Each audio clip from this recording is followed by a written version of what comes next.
Gagawin natin, isi-select natin ang lahat ng cells na kung saan natin yung data.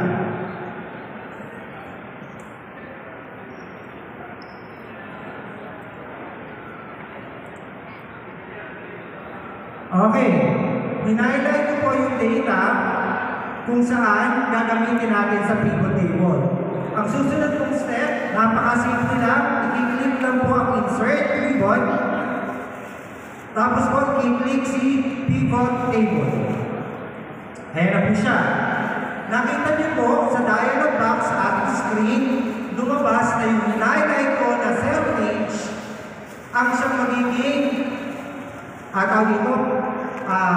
database ng pivot table. Now, sa ilalim, nakikita niyo po nakalagay dyan that you are being asked kung saan nilalagay ang pivot table. Dito sa example na to, ang pipiliin natin ay existing worksheet para kita niyo pa rin yung data. So I'm going to select existing worksheet and then I'm going to place my cursor here. Kung saan niyo po gusto mag-appear yung pivot table. For example, I would like to put my pivot table on that cell. I just click the cell and then right after, I click the OK button. Ayan. Pagkayarin po niya, lalabas na agad yung data natin. Gusto ko lang muna sa inyo explain the different parts of the pivot table. Makikita niyo on the far left side is the pivot table fields or the page that contains the fields na nandoon sa ating pinagkuha ng cell range. Meron pong importante na dapat tandaan, yung column header rather, ng bawat data ay importante. That's why meron tayong number, LRN, student name, sex, and test score to identify the data of each column. But the presence of that will enable us to have those as the fields of the pivot table. Makikita niyo po natin yung binanggit natin na yun, na lima. Ngayon, paano po natin i-display yung number of learners according to sectional gender range? Ito lang po yun. Tingnan niyo po, habang nakaselect si pivot table, i-check ko lang po si sex. Pag chinek po natin si sex, lalabas na agad yung dalawa na value na male at female.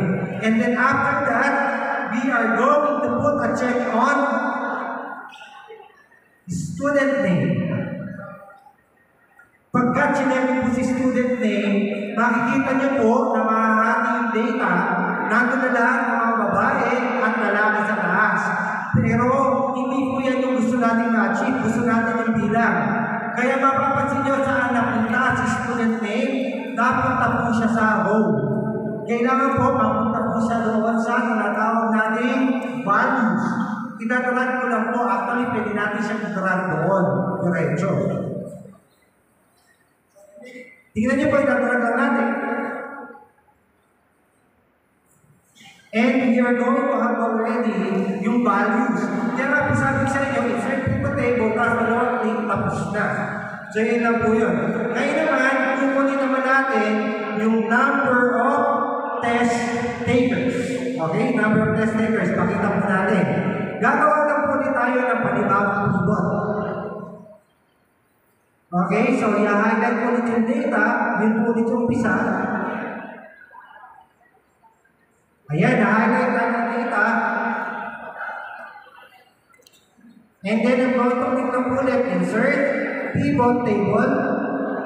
Katulad po kanina sa existing workbook ilalagay, sasama natin dito. Existing workbook. Ayan. Sinelect ko yung cell and then I click OK. Ang umpisa po ulit natin ngayon ay value ng sex. Yun ang unahin natin, lalagay po natin siya sa row. What we would like to have here ay yun po mga value ng test takers lang. Ibig sabihin, yung mga naka-black, hindi dapat pasama. So ilalagay natin yan. Ang pagbabasihan naman po natin ngayon is the test score. Bakit po yung test score ang gagamitin ko ngayon? T-name. Kasi yun may value na bakante, di ba? So idadrag ko din siya sa values. Okay, ilalagay sa values.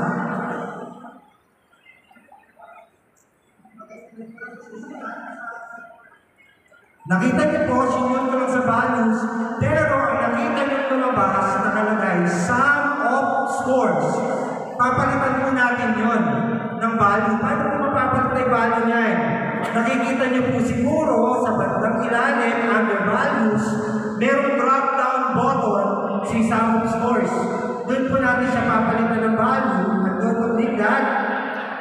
At pipiliin po natin yung